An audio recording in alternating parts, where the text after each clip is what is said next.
podcast Visão da Engenharia. Vamos a mais um programa. Hoje, no Instituto de Engenharia em São Paulo, recebemos o Hernani Varela, ele é presidente da Talento Engenharia, e vamos conversar sobre gerenciamento e empreendimentos imobiliários.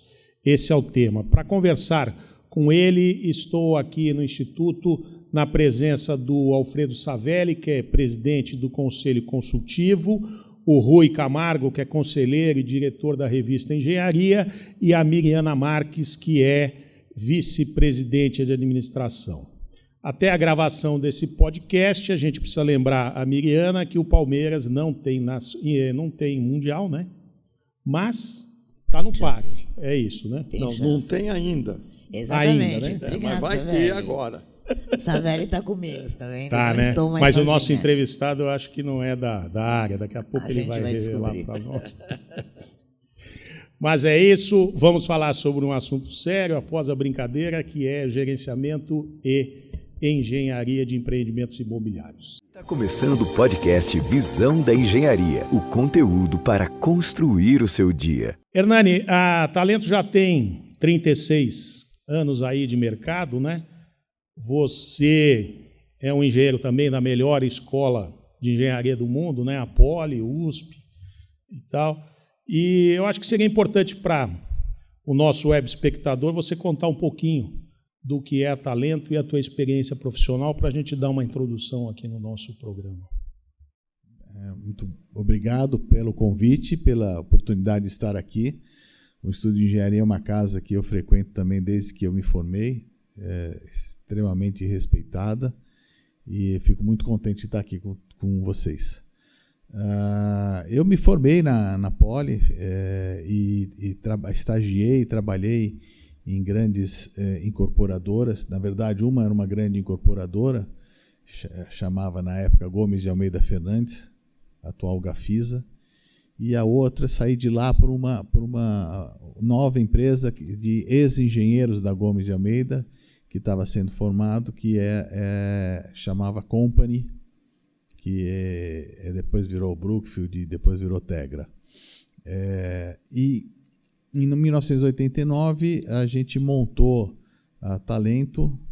Eu, na minha sabedoria dos meus 25 anos, 25 anos é uma idade que a gente já sabe tudo, né? Eu falei, eu já sei tudo que preciso saber para montar uma construtora.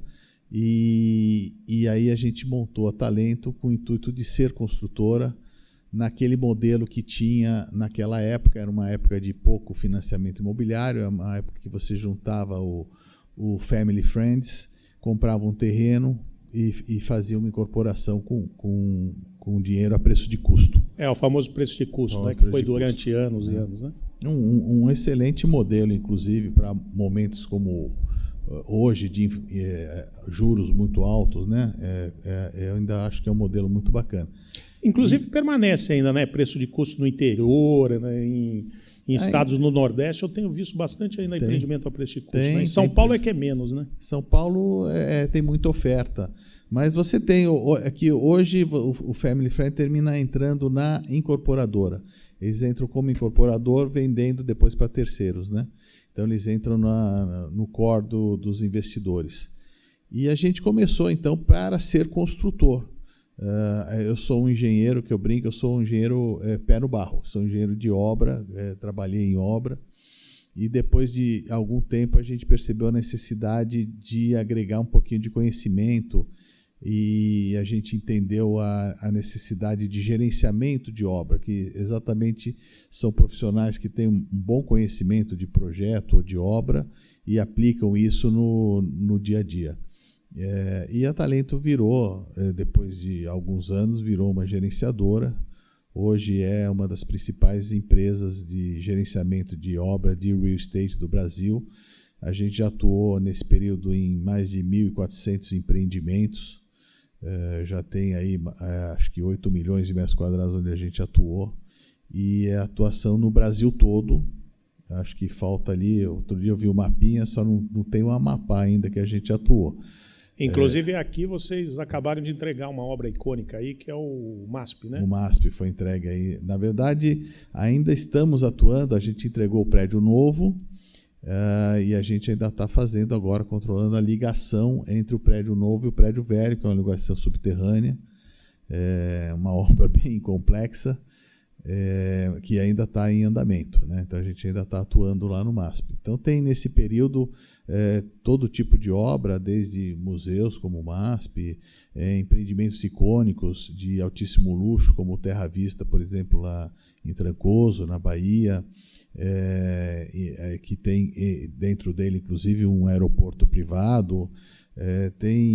Tem muitos edifícios comerciais, muito Minha Casa Minha Vida, muitos edifícios de altíssimo padrão, todos bastante conhecidos aí no mercado imobiliário. Savelli, com força no Mundial e na pergunta. Não, primeiro, satisfação em nos encontrar, porque você deve ter começado a trabalhar com um amigo meu, que é o Raul Luna, que era um craque, né? E levou a empresa Gafisa aí para o exterior. Eu vou contar, então, uma história que eu acho muito interessante. Quando a gente fazia faculdade, o Regis é meu colega de turma, a gente está falando dos anos 80, aquela década perdida, não tinha emprego, não tinha nada. E a minha mãe é de uma cidade do interior de Alagoas, chamada Penedo, uma cidade histórica, com casarões históricos lindíssimos. E a minha mãe, naquela época, não tinha emprego, não tinha estágio, não tinha nada. E eu queria fazer o estágio. Ela falou, olha, eu tenho um amigo meu de infância que era meu vizinho de rua. E acho que ele trabalha em alguma construtora aí. Eu vou ligar para ele e vou ver se ele consegue uma vaguinha para você. Esse amigo de infância dela era o Raul Luna. Legal. Tá certo? E o Raul Luna, então, me colocou lá na empresa. Foi um grande pontapé inicial que a gente teve na carreira, e ter trabalhado na Gomes de Almeida Fernandes realmente fez uma grande diferença na minha vida profissional, né? Então, conheci e trabalhei bastante com ele, sim. Então, grande satisfação da gente poder ter esse tipo de informação. Bom, você chegando aqui deve ter dado uma andada e deve ter visto a área que nós temos aqui no Instituto de Engenharia, né? Nós temos meio alqueire aqui. E estamos caminhando para um empreendimento que nós queremos fazer, um Instituto de Engenharia do Amanhã, da sugestão do meu companheiro aqui. E, para isso, vamos fazer um empreendimento, um centro de convenções, para poder acolher, né, 1.200.000 engenheiros que tem no Brasil. Vamos ver o que nós vamos poder conseguir trazer para nós. Então, a nossa intenção é fazer aí um auditório para 700 pessoas, um empreendimento de 30 mil metros quadrados, e justamente queria saber qual foi a tua opinião, né, como um empreendedor na área imobiliária, como uma pessoa, um engenheiro de gerenciamento, né, o que você pode dar de opinião como uma oferta no mercado por parte de uma entidade que, evidentemente, vai precisar de investidores. Então, como é que você encara esse tipo de negócio se aparecer? Eu acho excelente. Vocês estão sentados em cima de uma joia, porque é um terreno com uma área muito grande, numa localização muito nobre aqui em São Paulo, ao lado do parque, tá certo? Entre as regiões de Moema, Faria Lima e Paulista, que são as regiões decisórias, né, de negócios. Então, eu creio que aqui, pelo tamanho do terreno, vocês têm a possibilidade de fazer vários usos aqui. Pode ter simultaneamente um uso comercial, um uso hoteleiro e um uso residencial, para você ter um mix de produtos que você oferece aqui. Tem que ser um projeto muito bem estudado, com pesquisas de mercado, certamente vocês estão fazendo isso. E eu me coloco à disposição, inclusive, se vocês acharem que eu posso ajudar em alguma coisa, é uma coisa que me atrai muito, esse tipo de desafio diferente. Por isso que a Talento, inclusive, é conhecida como uma empresa que, quando você chama para fazer um projeto diferente, eles pensam na gente, porque é o que atrai. Não, porque aqui o problema justamente é o seguinte: como a origem é o Estado, Então, nós temos um compromisso de aqui ser sempre a sede do Instituto. Agora, obviamente, não é sendo a sede do Instituto, nós vamos ter recursos suficientes para esse tipo de desenvolvimento. Consequentemente, o que nós vamos atrair deve ser atividades compatíveis com congressos, compatíveis com engenharia, né? Então, por exemplo, até hotelaria pode-se pensar como complemento, mas muito restrito, né? Porque a base seria congresso, seria... Né? Mas você tem tamanho suficiente para você ter várias torres aqui. E você vai ter torres que, inclusive, geram a receita que você vai precisar para esse evento e para essa sustentação financeira de todo o potencial de engenharia, porque engenharia é uma... Eu sou engenheiro porque eu gosto, né? Aliás, todo engenheiro, para ter sobrevivido a uma faculdade de engenharia, é porque ele gosta, né, da engenharia. E é muito nobre o que a gente pode fazer, né? Mas aqui nós temos uma limitação, porque como você tem do lado o Instituto Agronômetro, o Instituto ele tem uma edificação histórica, a frente para Dante Pazzanese não pode ultrapassar a altura. Entendi. Consequentemente, nós temos uma limitação de 10, 12 metros na frente da Dante Pazzanese. Felizmente, o terreno cai para trás. Então, nós ganhamos mais andares para trás. Tá. E hoje a possibilidade de você fazer alguma parte subterrânea, só que artificial, né? Porque vai ter que ter a climatização, etc. Quer dizer, é um tipo de empreendimento um pouco diferente da média, né? Mas agradeço aí você ter dado esse tipo de informação. Estou à disposição. Agora, outra colocação. Como você vê o mercado imobiliário hoje, quando você compara, como eu estou estudando aqui esse caso da nossa sede, então, quando começamos a pensar nisso, julho do ano passado, né, o juro a 10%, falo Selic, hoje 15%. Então, você está com um empreendimento que você imaginou em julho do ano passado, nesse Selic, agora está no 15%, e o que será o amanhã? O amanhã curto, o amanhã do empreendimento. O investidor está querendo sempre um retorno compatível com as outras aplicações concorrentes. Então, aí é que eu te faço essa colocação. O que você está tendo em termos de pensamento quanto o que vai acontecer daqui para frente em termos de empreendimento imobiliário? Até para complementar, na realidade, a sensação que eu tenho é que sempre o mercado imobiliário, os grandes voos, vamos dizer, as grandes movimentações do mercado imobiliário estiveram ligados com atratividade de financiamento. Isso permanece, essa minha visão? O mercado imobiliário hoje é uma coisa muito sofisticada. Até 20 anos atrás, você tinha o mercado imobiliário, era aquele modelo do incorporador que detinha o conhecimento imobiliário, que ele tinha o dinheiro e pegava o financiamento de plano empresário que ele conseguia dentro do padrão dele, mas boa parte do dinheiro para comprar o terreno, para fazer as primeiras obras era dele, e ele também era o construtor. Era um modelo muito horizontalizado, né? Com a falta de produção imobiliária, criou-se uma demanda reprimida muito grande. E as empresas aprenderam, então, para atender essa demanda, e a demanda não é só de residência, era também de escritórios, de hotel, de shopping, de tudo.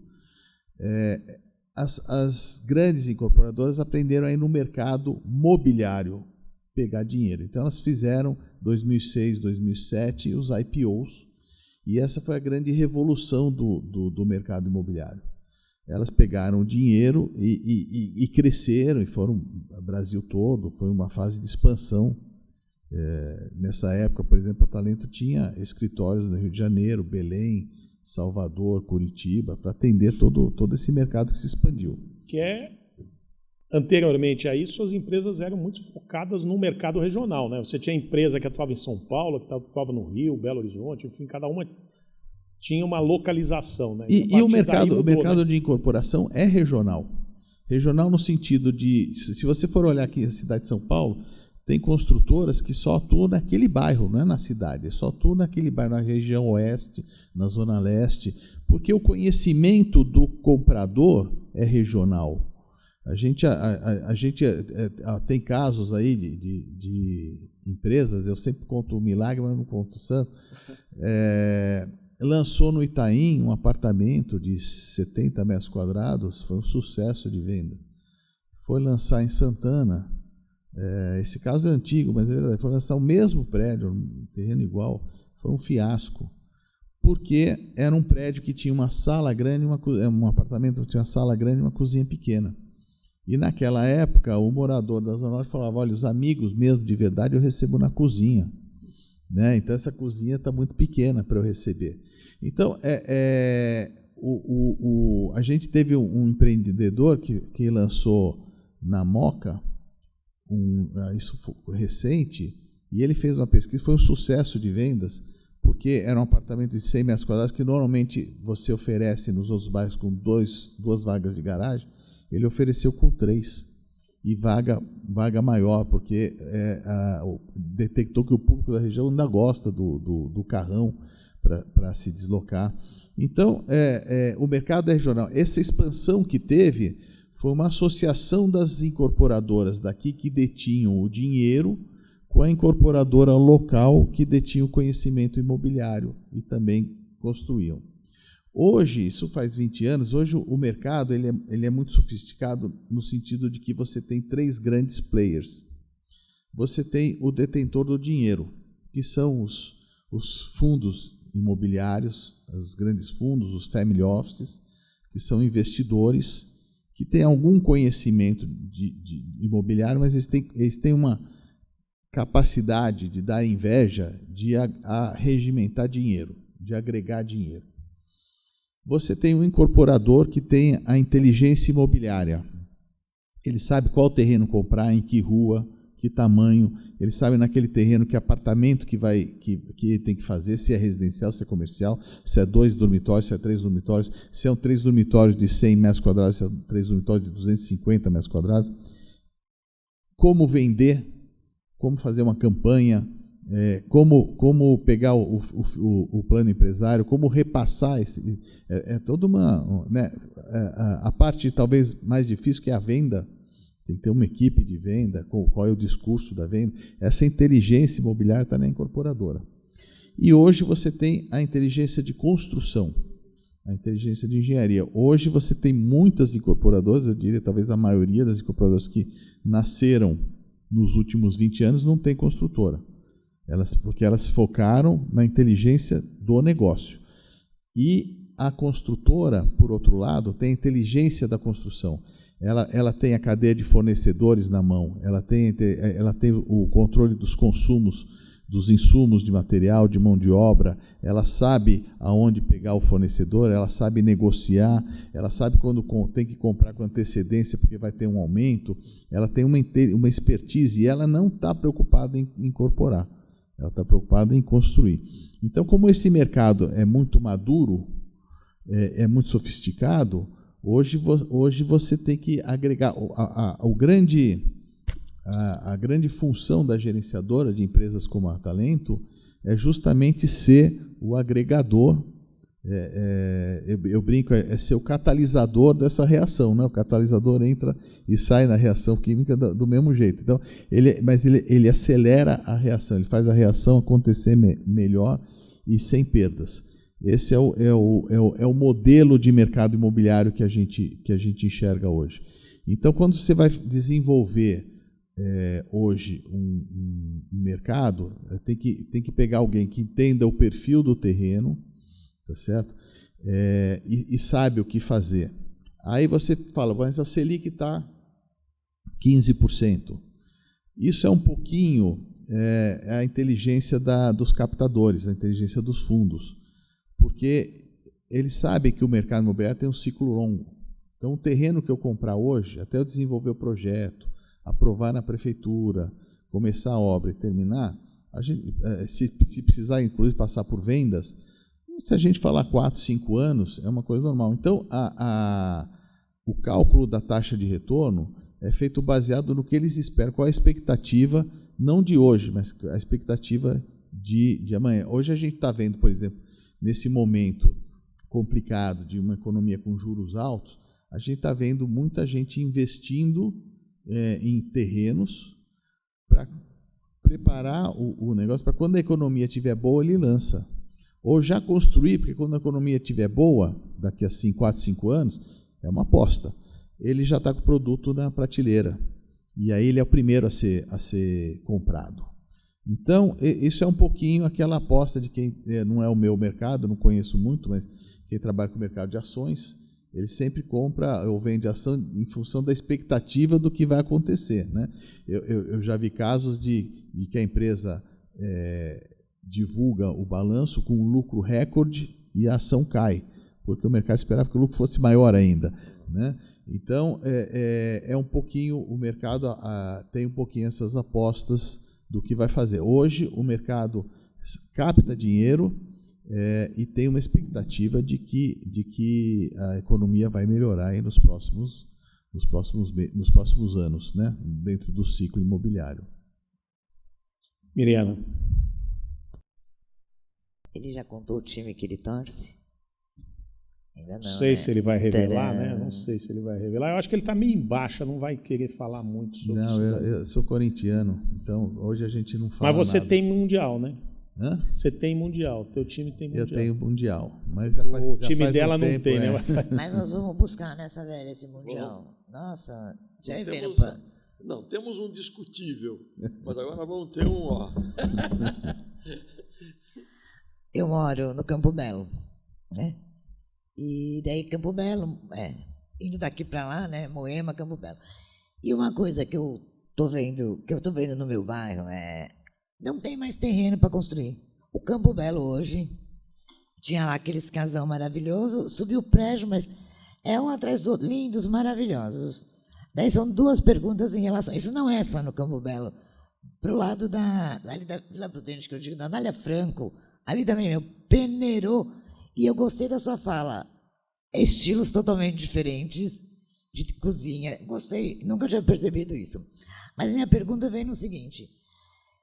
A minha relação pode estar errada, mas tipo, eu tinha uma casa, eu tinha uma família, e hoje eu tenho 10 no mesmo espaço. Esse pequeno detalhe interfere o quê? Vaga para parar carro, infraestrutura mesmo do bairro, luz, água. Então, assim, o quanto isso, o trânsito principalmente, eu tinha uma rua que não passava carro hoje, então tudo isso são detalhes que acabam interferindo. A cidade de São Paulo está preparada para essa grande alteração, essa grande mudança estrutural? E a outra pergunta esse mercado de estar construindo tantos prédios ao mesmo tempo, São Paulo, estou falando só daqui, tá? Tem público suficiente para continuar essa quantidade de prédios e apartamentos sendo construídos? É uma questão que toda hora passa, né, na cabeça da gente. Mas até acrescentando, eu vi um dado essa semana do IBGE que teria diminuído a população de São Paulo de um ano para outro. E aí eu queria entender isso. Esse dado eu não vi, mas eu vi os dados do Secov, né? O Secov faz uma análise grande do que é ofertado e do que é vendido, né? E o nosso estoque, segundo o Secov, o nosso estoque hoje está muito baixo de imóveis, tá certo? A gente tem um estoque de 6 meses, quando o ideal seria ter um estoque de 1 ano, tá certo? De imóveis para serem vendidos. Então, isso responde à pergunta se a gente tem demanda. Tem demanda, sim, porque é contínuo. São Paulo hoje é uma cidade que atrai muita gente, né? E não só para moradia, mas às vezes para ficar, para ter um ponto. Hoje São Paulo eu diria, São Paulo é a maior cidade do hemisfério sul do mundo, tá certo? É a capital da América do Sul. Então, atrai muito investimento. Eu recebo, com esse movimento de fundos de investimento que a gente atrai, eu recebo muito fundo estrangeiro que investe aqui. Então, a demanda tem. Agora, São Paulo tem uma característica muito interessante, diferente do Rio de Janeiro, por exemplo, diferente de outras cidades. Se você for analisar a história do desenvolvimento urbano de São Paulo, os bairros nobres eles vão se deslocando ao longo do tempo, vão sendo reocupados, e depois tem outro deslocamento. Então, São Paulo, quando começou, na época do Império, ele acontecia onde é o Centro Velho, que a gente chama hoje, entre Praça da Sé, Largo São Bento e Largo São Francisco. Ali era São Paulo. Quando construíram o viaduto do Chá, tá certo? A São Paulo começou a se expandir, e aí essa elite que morava aqui foi morar para o lado de lá e criou um bairro, na época a influência nossa era francesa, então criou os Campos Elíseos, né? O nosso Champs-Élysées, que era o bairro dos grandes fazendeiros, das grandes casas. E isso foi subindo, foi para Higienópolis, foi para Jardins, desceu para o Itaim, aí vira um lado para Morumbi, vira outro lado para Moema. Existe um deslocamento, em parte porque é um gosto pela novidade, em parte porque o produto imobiliário também ele reflete o modo de vida das pessoas, né? A gente não se veste como se vestia há 100 anos atrás, tá certo? Hoje ninguém anda mais de chapéu, já é difícil o paletó, tá certo? Às vezes o uniforme, vou em alguns clientes que é camiseta preta e calça jeans, tá? É uniforme. E também as pessoas não moram mais hoje como moravam há tanto tempo atrás. Então hoje as residências são mais compactas, são mais modernas, são mais inteligentes. Você tem menos necessidade de ter coisas como a gente tinha. Os livros hoje são no tablet, né? Tá certo? No Kindle. E isso tem gerado, essa mudança, essa revolução tem gerado uma mudança até do uso da cidade. As pessoas hoje procuram ter... Quando eu fiz 18 anos, né? Faz tempo, tá certo? A gente queria ganhar do pai um carro, né? Eu queria comprar um carro, porque o carro era sinônimo de liberdade. Com o carro eu podia ir em qualquer lugar, a qualquer hora. Eu aos 18 anos queria ter a liberdade.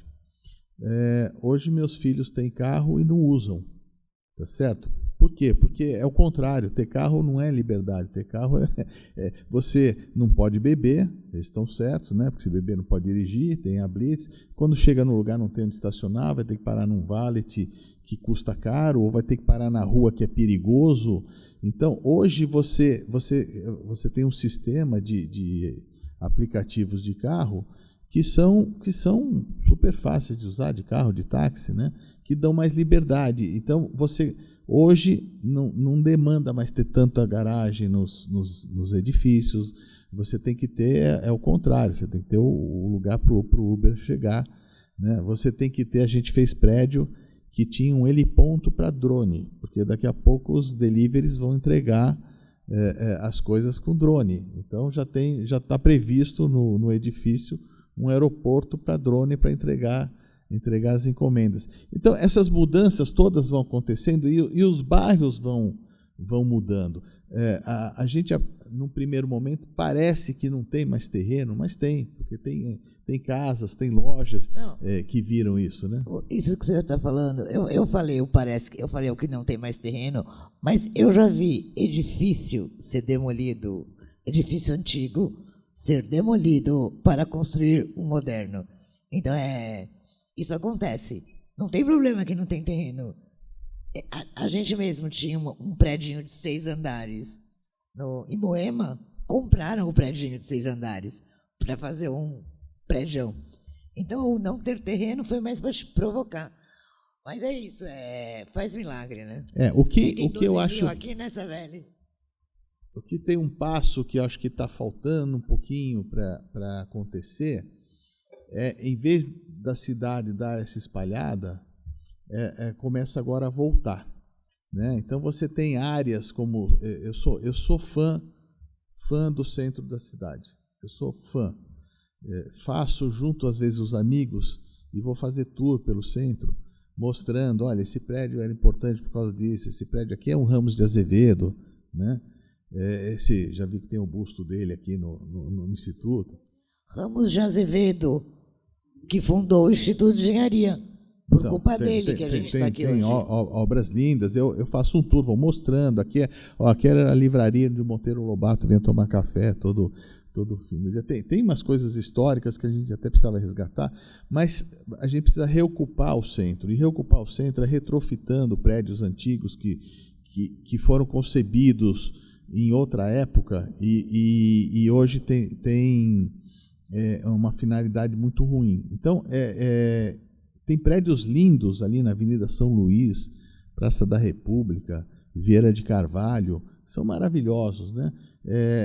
Então, este movimento eu acho que está faltando um pouquinho, talvez por falta de um empurrãozinho aí do governo, da administração, para melhorar um pouquinho o entorno, melhorar as praças. Acho o Largo do Arocha ali uma coisa linda, a Praça da República linda.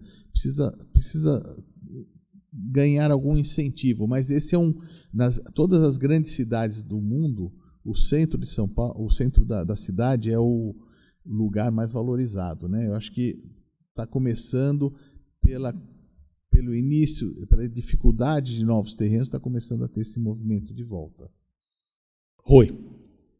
Então, Hernani, muito prazer de a gente conversar junto hoje. E eu gostaria de repisar no assunto, né, que a Meriana tocou, que é exatamente a proliferação, que eu acho até um pouco exagerada, né, da construção de novos edifícios.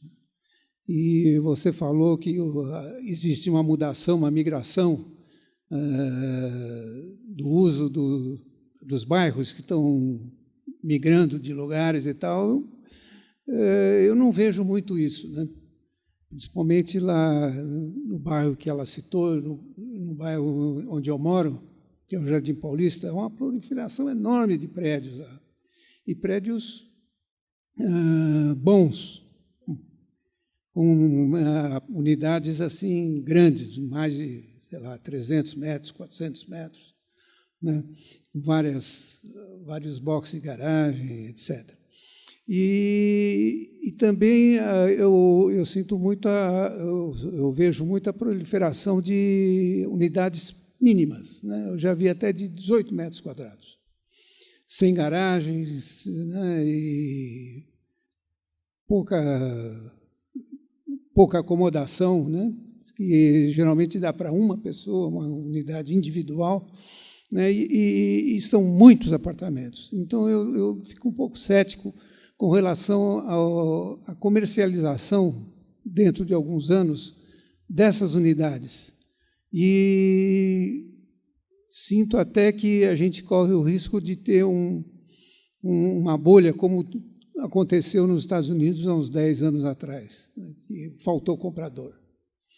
Então, eu queria saber se essa minha visão, queira Deus, esteja errada, ou provavelmente não vai acontecer. O mercado imobiliário, ele se você pegar, ele tem fases, e a pandemia foi um divisor de água, né? É o efeito manada que chama. Sim. Primeiro que as pessoas,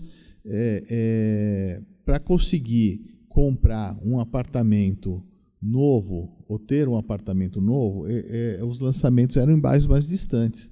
E tem bairros muito, muito bacanas que foram formados isso, porque São Paulo era uma cidade, tinha um parque industrial muito grande, e esse parque saiu de São Paulo, ficou caro, né? O IPTU é caro, tudo é caro aqui, saiu.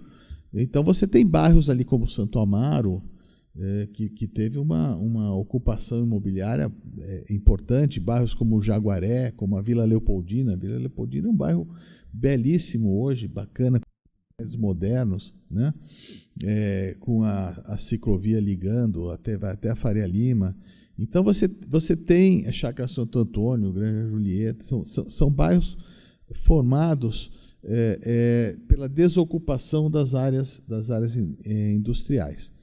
Agora, a gente teve um plano diretor que praticamente ele empurra as incorporadoras a fazer a unidade pequenininha, o estúdio. Porque, pelo plano diretor, você tem, atual, você tem uma quantidade máxima de unidades que você pode colocar naquele prédio. Tem um coeficiente lá que você tem que dividir. E aí, para você fazer um apartamento de 200 metros quadrados, você tem que ter uma quantidade também máxima de vagas de garagem que você pode fazer, que era para, segundo os formuladores, para estimular o transporte público não dando a vaga. Então, para você dar 2 vagas para o apartamento de 200, você faz o apartamento de 20 sem vaga, porque você atende a quantidade de unidades que você tem que atingir, né, mínima que você tem que atingir no imóvel, e você atende a máxima de vagas que ele tem. Então, é uma armadilha da lei, tá certo? Isso deveria ser revisado, tem até uma previsão de revisão de tanto e tanto tempo do plano diretor, mas isso envolve muita conversa política, mas isso empurrou o mercado para a produção de estúdios. Além disso, tem uma outra parte da lei que diz que se você construir as unidades não residenciais, você pode aumentar a quantidade de unidades residenciais. Então, isso também criou esses estúdios com finalidade hoteleira para Airbnb na produção. Então, na prática, sim, tem um excesso de oferta desse produto, porque a lei praticamente empurra o empreendedor para isso. Cabe ao empreendedor ver se ele aceita fazer ou não esse tipo de coisa, porque a localização é o item mais importante do empreendimento imobiliário. Então, você colocar os estúdios num lugar que é um lugar que existe demanda, ele vai conseguir vender. Se ele fizer o estúdio num lugar que não tem demanda só porque a lei permite, ele não vai vender e vai ficar com aquilo lá encalhado. É um pouquinho da inteligência imobiliária de mercado que eu falei. Isso envolve também um outro conceito, que é o conceito de morar, até a pandemia mudou um pouquinho isso, mas ainda existe isso muito forte. É você morar perto. São Paulo é uma cidade de muito trânsito, muito deslocamento complicado. Então, eu quero morar perto da escola dos meus filhos, eu quero morar perto do meu trabalho, eu quero morar perto do meu lazer, ou perto do metrô, que me dá acesso a tudo isso. Então, eu aceito morar num lugar menor, e o meu quintal é a cidade, o meu quintal é o mundo para isso. A pandemia mudou porque as famílias ficaram enclausuradas nessa unidade menor, tá certo? E foi aquilo que todo mundo passou. Índice de divórcio triplicou, né, nesse período, tá certo? As escolas fechadas, o filho pulando no lustre porque o playground também estava fechado. O marido queria fazer uma mesa de jantar pequena, um fazendo uma reunião num lado, outro fazendo no outro, o outro vai para o quarto. Então, hoje existe uma busca de você procurar áreas maiores, desde que não sejam muito afastadas, que não te causem um grande deslocamento. O mercado ainda está se acomodando com relação a isso, mas é uma preocupação que é verdadeira. Deixa eu corrigir. Na realidade, eu falei um dado de decréscimo da população, não é de São Paulo, é do estado de São Paulo, que atraiu mais, sempre atrai migrantes, né, mas também teve gente saindo do estado. Então, de um ano para o outro, houve um decréscimo. E alguns distritos de São Paulo tiveram decréscimo populacional, não o conjunto da cidade de São Paulo, né? Mas, Hernani, eu queria passar para um outro lado seu, para a gente não ficar só no mercado imobiliário, esse lado do gerenciamento geral dos empreendimentos, as questões técnicas, por exemplo. E talvez a gente pudesse exemplificar um pouco dentro do que você falou desde esse seu conceito de ser um catalisador aí das diversas entidades. Como tem sido esse desenvolvimento do gerenciamento ao longo do tempo no Brasil, e até exemplificando um pouco com essa obra icônica aí que vocês estão aí ainda trabalhando nela, do MASP, né? Os desafios de trabalhar no Brasil são enormes. Vocês já fizeram várias entrevistas aqui que foram abordadas esse assunto, com relação à mão de obra, com relação a material, com relação à formação do engenheiro, né? De ser um planejador.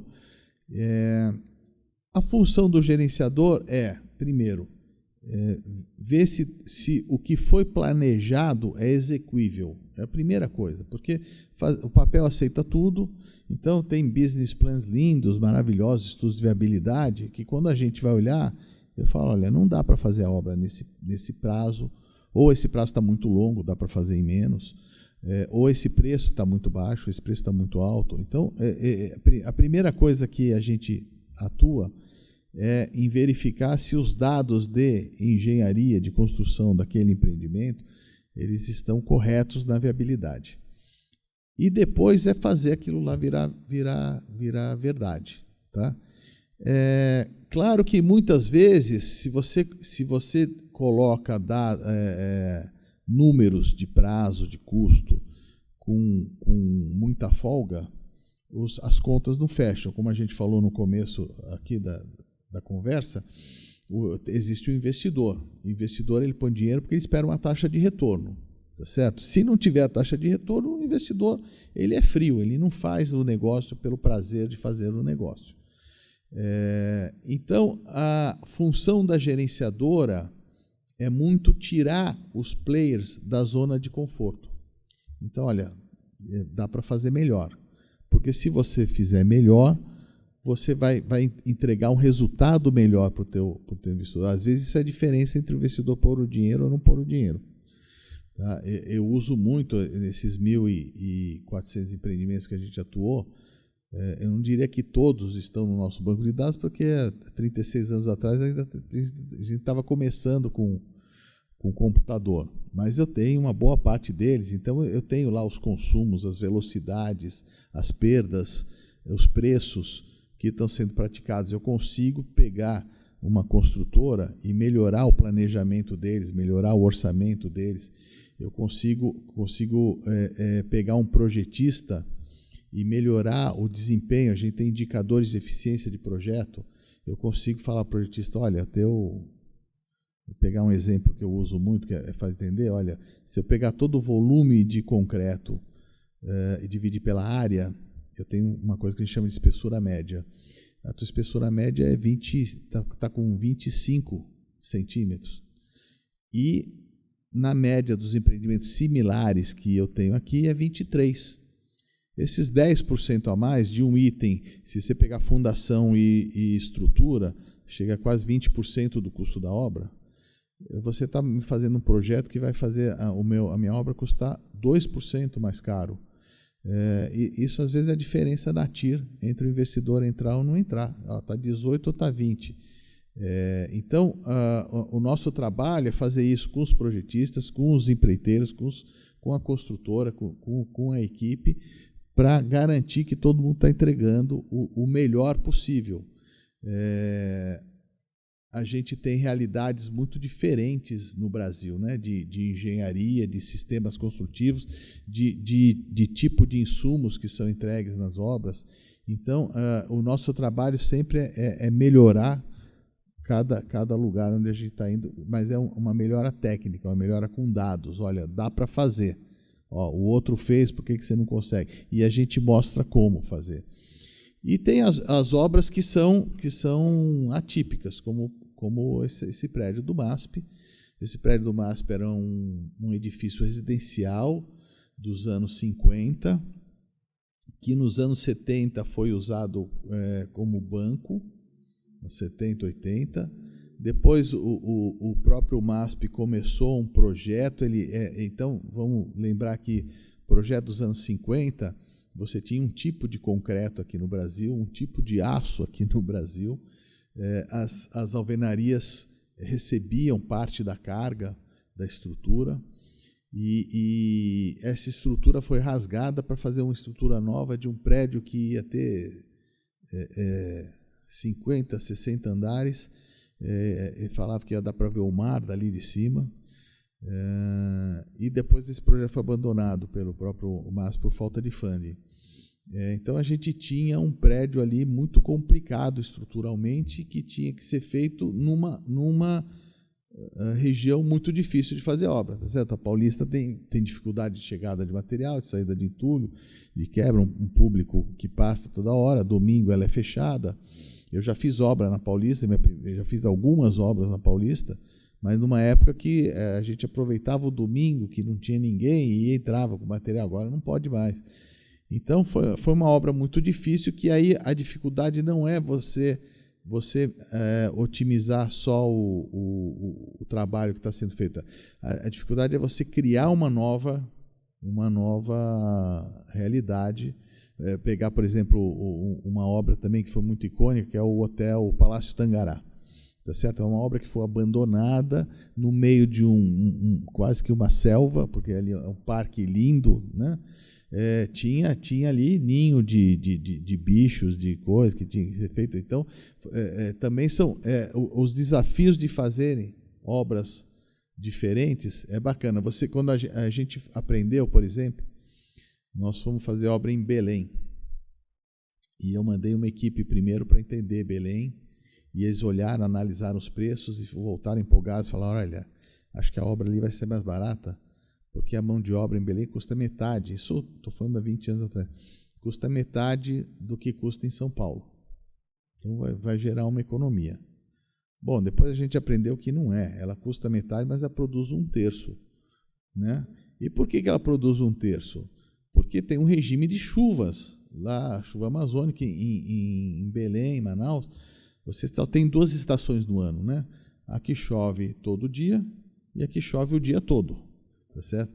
E a estação do ano que chove o dia todo dura 3 meses, que é chuva o dia inteiro. Eu já fiquei lá 4 ou 5 dias em Belém, cheguei numa chuva e fui embora na mesma chuva, né?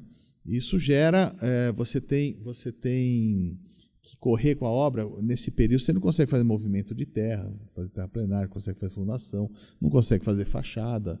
Então, a obra você tem que correr para fechar com a alvenaria, e depois que termina essa estação de chuva, umidade com calor, a obra está verde, né? Criou um musgo assim em cima da obra, de bolor, que tem que ser lavado, jateado. Então é uma obra mais lenta mesmo, né?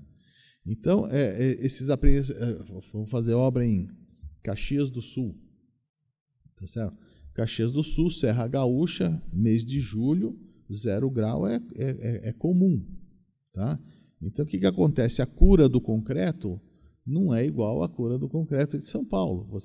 Você em 3 dias não atinge o FCK, tá certo? Em 7 dias você aliás, em 7 dias você não atinge o FCK, em 3 dias você não pode começar a desforma.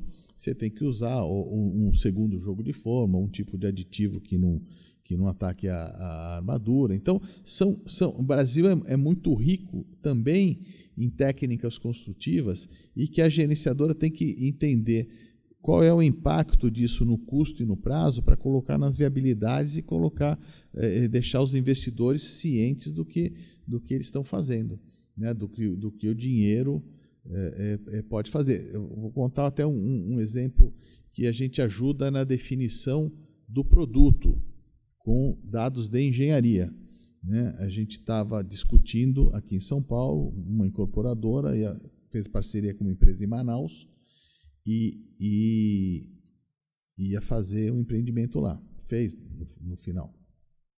E estava desenvolvendo, veio o projeto, veio a plano do arquiteto, e aí o arquiteto pergunta ao pessoal de produto: essa varanda aqui vai ser gourmet?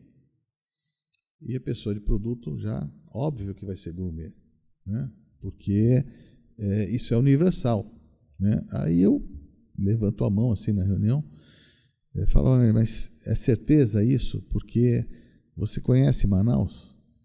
Conheço. É um calor, né? É um calor, você fica suando. Você acha que o manauara vai querer ficar ali na frente do fogo, do churrasco, né, nesse calor? Aí a pessoa falou: é verdade, né? então vamos fechar com vidro a varanda e climatizar. Eu falei, você acabou de subir em 5% o custo da obra. Tá certo? Você tirou 5% porque você tem que climatizar tudo, né? Não é só varanda, sala.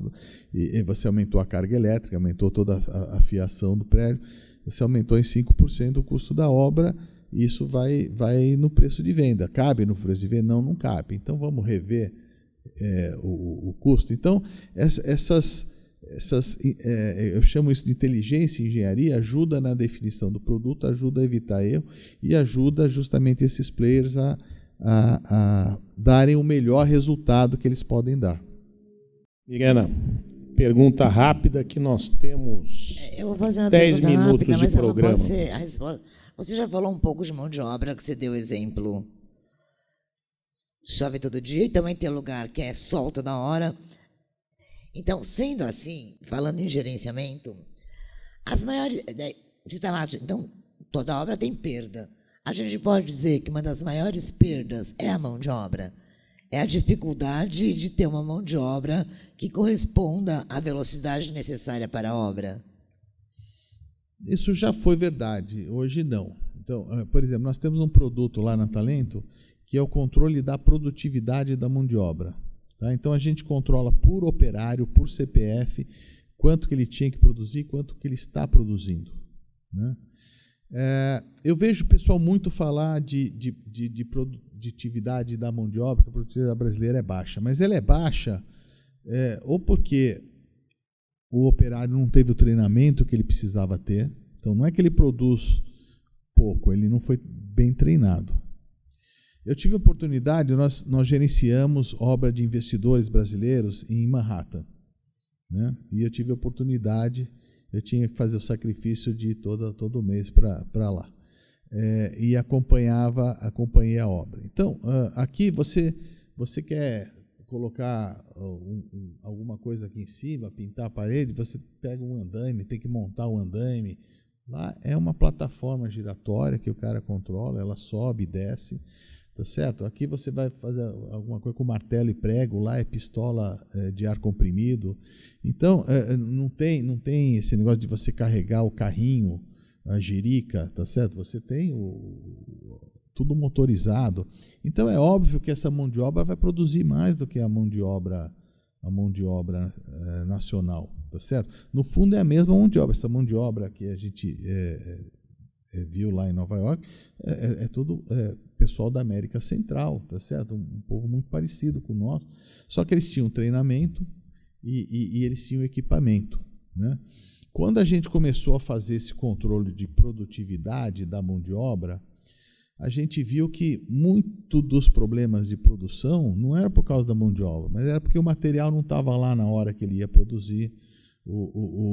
Então, era mais um foco de logística da obra para distribuir o material no momento em que ele precisasse, ou ele não tinha um andaime, não tinha um equipamento, não tinha alguma coisa assim. Mau planejamento. Naquele sistema do brasileiro de querer ir tocando as coisas e não parar para pensar. Exatamente. Isso, né? Exatamente. Então, assim, falta a repetitividade também, né?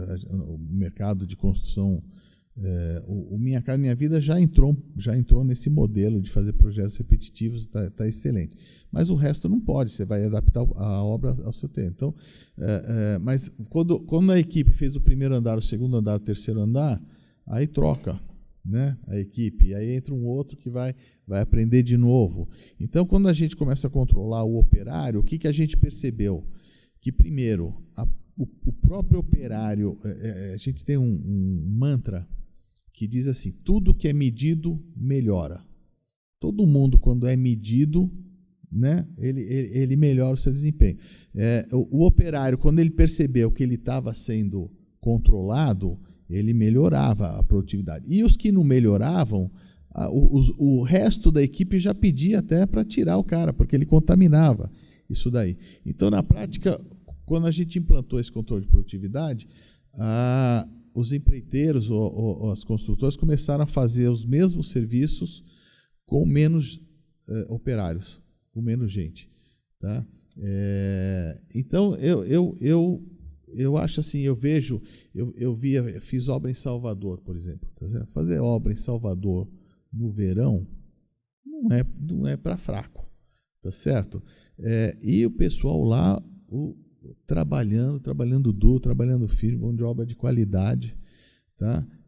Não, acho que o nosso problema de mão de obra é mais a falta do andar de cima de planejamento, de logística, de saber o que contratar. É por isso que eu valorizo muito a engenharia, porque é um problema de engenharia e não um problema de mão de obra, tá certo? Porque quanto mais você dá condição e dá treinamento, a resposta vem. Savelli. Por exemplo, fiz muita obra no interior, quer dizer, estava em São Paulo, fazia obra em Rondônia, né? No fim da ditadura, entre aspas, né? Então, estou falando uma história 30 anos atrás. Naquele tempo, a informatização era muito fraca. Então, você tinha um problema de gestão muito cara, porque, periodicamente, tinha que ir ou mandar alguém, e tinha que ser no presencial. Hoje, com a informatização, você controla até pelo celular. Mas tudo isso implica, evidentemente, uma diminuição no custo da gestão. Então, eu gostaria que você comentasse um pouco sobre isso.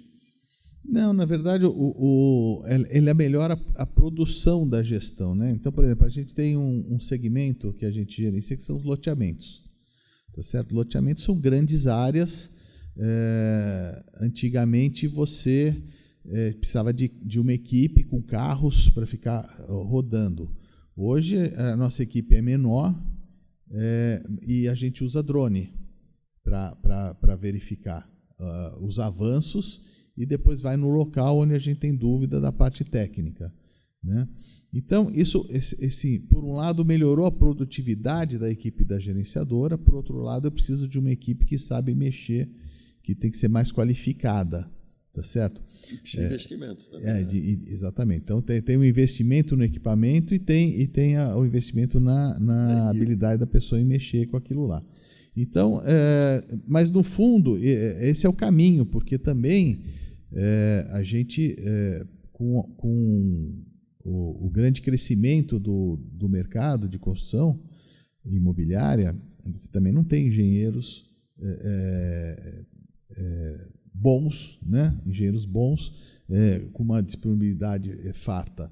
Então, também acontece com a mão de obra essa especialização na engenharia de coisa. E isso é um ponto importante, porque é uma coisa que a gente fala muito lá no escritório.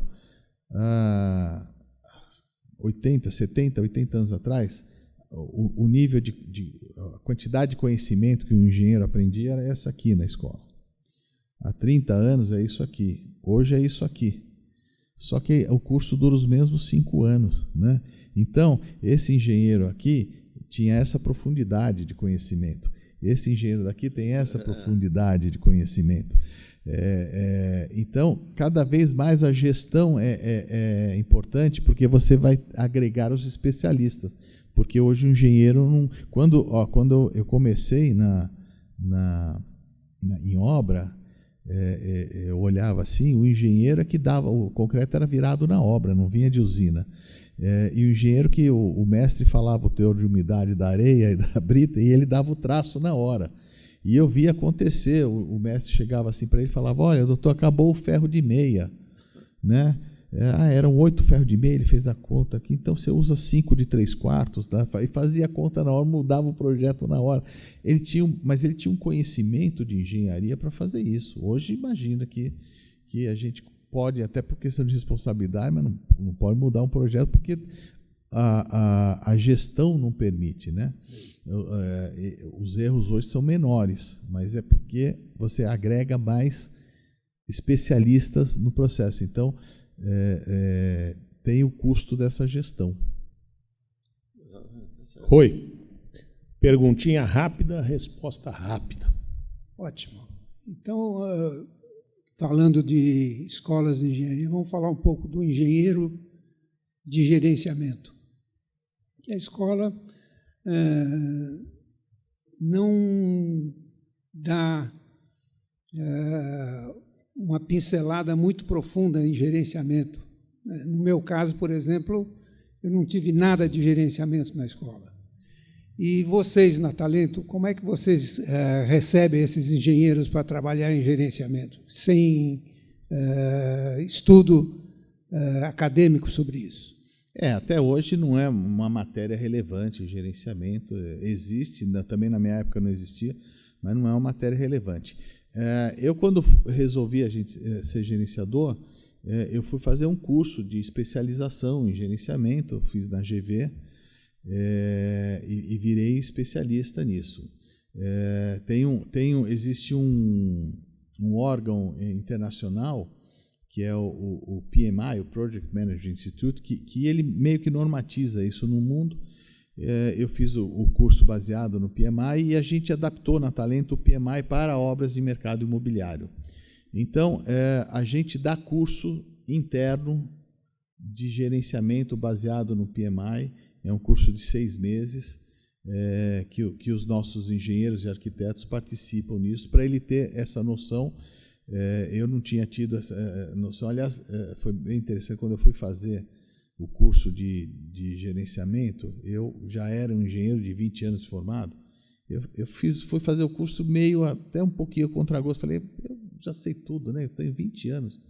E eu aprendi tanto nesse curso, aprendi tanta coisa, me abriu tanto a cabeça, que eu falo muito isso para a equipe. Não é só a parte técnica, tem a parte de gestão, tem a parte de entender o que é stakeholder, o que é um player, o que a gestão, a gente está acostumado a falar só de gestão de prazo, gestão de custo, gestão de qualidade, mas tem muito mais do que isso. Tem gestão de risco, tem gestão dos stakeholders, tem gestão de escopo, são 10 áreas de conhecimento que a gente atua. Então, realmente, isso não é dado nas escolas, tem escolas que fazem isso como curso de especialização, e a gente dá isso internamente na Talento para o nosso engenheiro ter essa visão macro. Vou fazer uma propaganda. Vocês estudaram na escola errada, porque o Mackenzie teve 55 anos eu dando esse curso. Verdade. Olha, eu trabalhei no exterior. Eu fiz Mackenzie. Recém-formado. Eu não tive E isso. quando vim para o Brasil, de volta, né, fiquei um ano fora, no Canadá. É que o Savelli é novo, né, Rô? Não é? Aí um professor me falou, bom, como é que você foi no Canadá? E como é que você compara o curso? Eu falo, olha, como engenharia, projeto, eu não tinha nada para aprender lá fora, porque os professores que eu tive aqui, excelente qualidade. Mas, em termos de gestão, em termos de planejamento, eu não tinha nada, não aprendi nada. Então, ele falou, não, tudo bem, então você prepara um curso e daqui 6 meses você dá aqui para nós. E eu dei 55 anos. É que tem um ponto... que eu sou civil, ele é elétrico. Tem um ponto importante que eu, da faculdade, faz tempo, né, que eu fiz faculdade... eu já ouvia os professores falarem o seguinte, olha, lá no Japão, eles levam 2 anos fazendo projeto, tá certo? E 1 ano fazendo a obra. E aqui no Brasil, a gente leva 6 meses fazendo projeto e 4 anos fazendo a obra. A nossa obra sai muito mais cara. Isso é verdade até hoje. E aí a pergunta é, nós somos burros? A gente não consegue aprender? Não é possível que eu vou fazer... no fim desse ano, 40 anos formado, não é possível que a gente não aprenda, mas não é isso. O problema é da mesma forma que a mão de obra não tem os equipamentos, a gente tradicionalmente mora num país de juros estratosféricos, não é que o juro é alto, o juro é estratosférico. Então, para que você consiga ter a taxa de retorno do investimento, você não pode esperar 3 anos só pondo dinheiro, porque você já comprou o terreno, já gastou um dinheirão. E aí você vai gastando dinheiro no desenvolvimento de projeto. Se você fica 3 anos sem entrar dinheiro, só daqui a 3 anos que eu vou lançar, e a obra sai rapidinho, mas nunca vai me dar a TIR que eu preciso do negócio. Então, o empreendedor aqui, ele já tem que comprar o terreno e daqui a 6 meses ele tem que estar lançando. E aí a gente começa a fazer obra sem estar com os projetos executivos feitos. Já aconteceu de obra que chegou o projeto da viga depois que a viga estava concretada, tá certo? Uma revisão. Então, não é um problema da engenharia, mas é um problema de um ambiente de juros altos que para que haja um negócio, você tem que começar a receber dinheiro antes, vender antes, e aí não dá para você entrar no detalhe do prego, do parafuso, né? Mirena, antes de você entrar, falar com o nosso web espectador que este podcast faz parte de uma série em que estamos trabalhando, debatendo conceitos que vai culminar com a Semana Nacional da Engenharia de 2025, que o Instituto de Engenharia vai realizar aqui em breve. E também informar que nós estamos com o tempo estourado, Mirena, mas também nós temos a sorte que nós estamos no streaming, então a gente não tem aquele aperto de programa de televisão que a gente precisa terminar. Então dá para fazer a sua pergunta, depois a minha, e também não podemos estender muito, porque está frio em São Paulo, final de tarde, um vinhozinho cai bem, né? Então não dá para a gente esticar muito nessa. O Hernani eu sei que gosta da Belinha. Espera acabar a reunião para tomar o vinho, hein? Tá bom. Não, é assim, não é nenhuma pergunta, porque eu acho que o que eu vou falar agora cabe outro podcast. Mas eu não posso deixar de falar uma coisa que, se o nosso amigo Ivan estivesse aqui, ele ia falar, eu BIM em tudo isso. Não é um evento inteiro a minha pergunta agora? Pode ficar para depois, mas o Ivan já tinha feito essa pergunta. E o BIM? Porque ele deve ajudar e muita interferência, né? Tanto no projeto como na obra. Mas o Regis conduz o tempo. Não, à vontade, pode responder. Não, isso faz parte, né? Faz parte de todo o processo. É uma preocupação que a gente tem que ter. São várias matérias, né? Então, isso está dentro da conta, né? Hernani, a questão para finalizar, na edição passada de 2024 da Semana Nacional da Engenharia, houve um debate aqui que reuniu reitores das principais escolas de Engenharia do Brasil e mais o CIE, o Centro de Integração Empresa-Escola, e o Instituto, em que se discutiu essa questão do ensino de engenharia no Brasil. E aí foram trazidos diversos números para cá e isso acabou resultando num movimento que está em gestação, em que se reuniram a Poli, Mackenzie, Mauá, mais o CIE, o Instituto, e provavelmente vai somar mais alguma universidade daqui para frente para formar um movimento em pró do ensino de engenharia. Aí eu te pergunto, você está no dia a dia aí do gerenciamento, a ligação com as obras. O nosso ensino hoje, ele está, assim, numa visão geral, você acredita que o ensino de engenharia hoje ele está acoplado, vamos dizer, ele está afinado com as necessidades de formação de um engenheiro de hoje? Você tocou isso, olha, hoje é muito mais amplo do que antigamente, a técnica, as diferenças, os produtos como um BIM, como inteligência artificial e tantos outros conceitos que tiveram mais modernos. Você acha que hoje o ensino nosso de engenharia ele está preparando o profissional para as necessidades de hoje? Eu vou até responder que eu acho que não é de hoje. Na minha formação, né, de engenheiro, diga-se de passagem, na melhor escola do mundo, né? De novo, vamos repetir aqui. Mas eu sentia que houve uma defasagem entre a necessidade do mercado e o que a escola estava formando, né?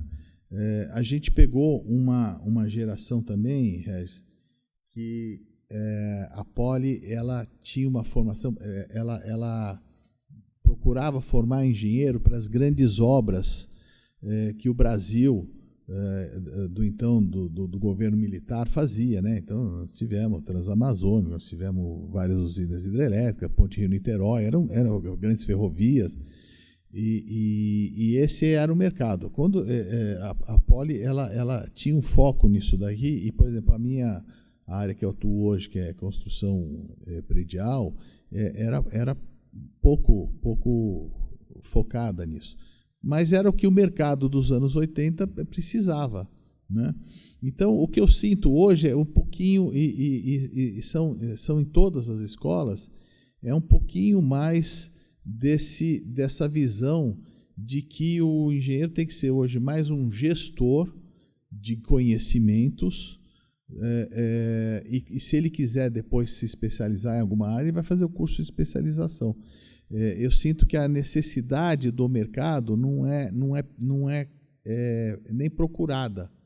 O que vocês estão precisando? Qual é a necessidade do engenheiro? Qual a grande dificuldade de formação? Tá certo? Então, fora que existe já uma deficiência de formação que vem do ensino médio, tem engenheiro que a gente faz uma provinha, né? E ele não sabe dizer se é melhor ele pagar com uma taxa de 12% ao ano ou 1% ao mês. Tá certo? Existe uma deficiência que já vem disso. Mas eu acho que falta uma vinculação entre o que o mercado está precisando e o que a faculdade de engenharia está formando. Esta conversa com o mercado deveria ser acontecer mais vezes. Perfeito. Então, tempo esgotado. Vamos agradecer a você, Hernani, por essa presença aqui no Instituto de Engenharia, o Alfredo Savelli, o Rui Camargo e a Miriana Max. E até um próximo podcast. Não perca o próximo podcast Visão da Engenharia.